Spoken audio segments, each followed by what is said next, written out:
What's going on, guys? Over here, and welcome back to a brand new video today on some Need for Speed Payback information. A lot of information has dropped today, so there'll be another video later on today about a different part of the news that's dropped. But in this one, we're going to be talking about Derelict. So Need for Speed Payback is going to have a very exciting set of Derelict projects that you can get into in the game when it launches in November. So on their website, they've released a really cool screenshot of the Derelict UI. So this is basically the menu you'll be looking at when you are basically managing this Derelict project. Now, it's literally a project that you have to basically plan out and kind of structure and keep a kind of track of how you're progressing through it. So what is a Derelict? Obviously, you can buy a stock car normally in the game. You'll start off with the car probably, but Derelicts are very different. You can take something from literally scrap, literally just scrap metal that you find in Fortune Valley, which is the map of Need for Speed Payback, take it to the stock equivalent, so basically just build it back up to how it would come in the factory, and then you can take that and then build on it further to take it all the way to like a supercar build if you really want to, or even a super kind of monster build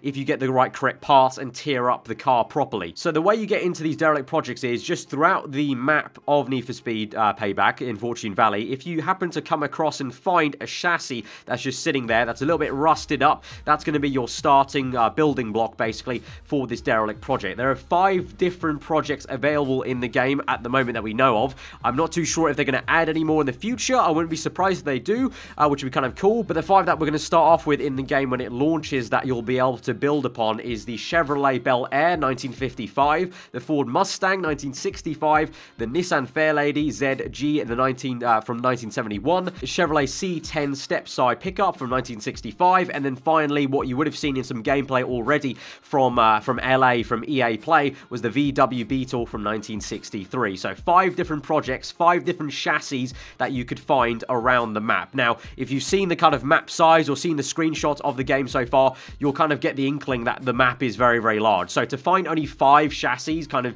spread around there is going to be very, very difficult. And it gets even harder because not only do you have to find chassis to then even start your project, you then have to go find the equivalent wheels for it, the drivetrain, and 2 unique parts to that specific build. So let's say you're trying to build the Chevrolet Bel Air up. It's going to have 2 unique parts that are different parts to find compared to the VW Beetle. They may be 2 totally different parts. They may overlap. One of the parts may be kind of the similar kind of part of the car you have to find, but there'll be 2 unique ones to each car. There may be some overlap, but that's going to be in total 5 different components you have to find even before you can even start building the kind of debris and the scrap heap up into the stock car itself. So that in itself is already going to be a challenge. Apparently, we can focus on one Derelict project at a time in the UI menu, so the game will know that you want to, for instance, you want to kind of work on the Bel Air, the Chevrolet.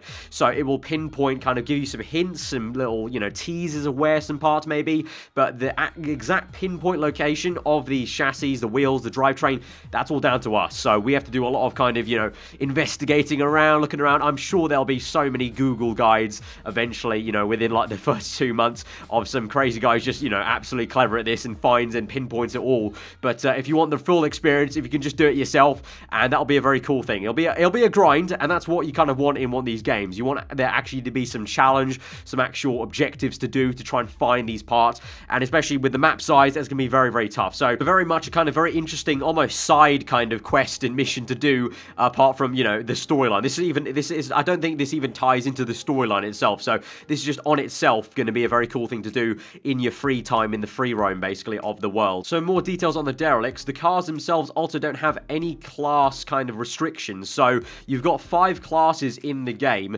and you can make this car any of those classes. There's no restrictions on, oh, it can't be a muscle car because it's this type of car. So you can literally have a VW Beetle be a race car or a drift car or a runner car if you want to use it in the missions. You can literally have it any of those 5 classes that you want. And as I mentioned a little bit earlier, if you get it up to tier 3, which is a special tier, because if you get that up to tier 3 on these Derelict cars, you unlock the super builds, which you would have seen a little bit in my VW video I did back for EA Play, but basically, essentially, those are kind of determined customization super builds, as the name kind of suggests, and basically just takes the car from what it is to just ridiculous, like in one jump. Like you click, if you have the amount of cash that you need, literally click it, bang, and it just turns from the normal car to, in the case of the VW, you could have turned it into kind of a crazy buggy kind of off-road car, a completely slammed, like completely wide body kit VW Beetle. It just goes that one step higher if you can get it to tier 3. 3. The tier system I'm on about, by the way, I'll be going more into detail of in the second video of the day when we get into kind of the normal bog standard customization. But for this video, it's just going to be about Derelicts because I honestly think that it deserves its own video because, in my opinion, Derelicts is a very exciting part of the game. I'm very much looking forward to trying to do all 5 of these builds. That'll be kind of cool because, as I said, it's like a quest almost, and that's pretty cool to me. That's got kind of like a little, it's got its own UI menu and it's there as a separate entity. I think that's very cool. If you think the same, let me know in the comments below. If you have enjoyed the video and you found it informative, then hit that like button. If you're new around here, then do get subscribed for more Need for Speed Payback information. Obviously, as I mentioned earlier, I did go to EA Play earlier in LA, and there were some videos on my channel already, and I will actually be going to Gamescom to hopefully capture some early gameplay from Need for Speed Payback, so do get subscribed if you want to see some early gameplay coming out towards kind of at the end of August into September, really, from Gamescom, so get subscribed for that. But yeah, hopefully you have enjoyed this video, guys. Hope you enjoy the rest of your day, and I'll probably catch you in the second Need for Speed video of the day. Goodbye.